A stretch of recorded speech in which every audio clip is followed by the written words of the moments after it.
ସତରେ ଯିଏ ଯେମିତି କର୍ମ କରିବ ତାକୁ ସେମିତି ହିଁ ଫଳ ମିଳିବ।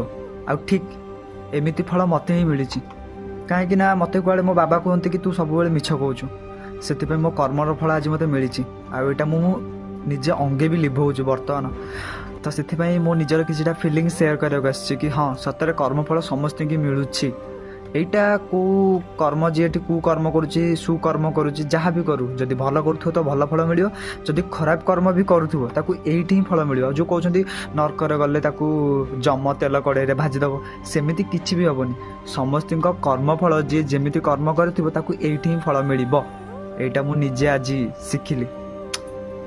ଆଉ ଗୋଟେ କଥା ହେଲା, କର୍ମ ଫିଲ୍ମ ଆସୁଛି କିଛି ନୂଆ ସସ୍ପେନ୍ସ ନେଇକି ସେ କର୍ମଫଳ ବିଷୟରେ।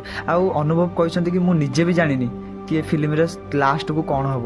ତ ଆପଣମାନେ ଏକ୍ସପେକ୍ଟ କରନ୍ତୁ ଫିଲ୍ମଟି କେମିତି ହେଇଥିବ। ତ ଆଉ ଗୋଟେ କଥା ହେଲା, ଯଦି କିଛି କଥା ତୁମକୁ ଇମୋସନାଲି ଆଟାଚ୍ କରୁଛି ନା, ତ ତୁମେ ସେଇ କଥାକୁ ଟିକେ ଲଜିକାଲି ଥିଙ୍କ କର।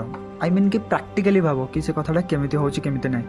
ଆଉ ମୋତେ ତ ବହୁତ ସାରା ଡିପ୍ରେସନର ଶିକାର ହେଇଛି ମୁଁ ବର୍ତ୍ତମାନ ଟାଇମ୍ରେ। ବଟ୍ କିଛି ନାହିଁ, ସମସ୍ତେ ଯେଉଁଟା କହୁଛନ୍ତି ମୋତେ ଲାଗୁଛି କି ହଁ ମୁଁ ତାଙ୍କୁ ଠିକ୍ କରିକି ଦେଖେଇଦେବି। ବଟ୍ ଏ ସମୟରେ ସେ ଯାହା କହୁଛନ୍ତି ସମସ୍ତଙ୍କ କଥା ଶୁଣିବା ଉଚିତ, ସେମାନେ ଠିକ୍ ବି କହୁଛନ୍ତି।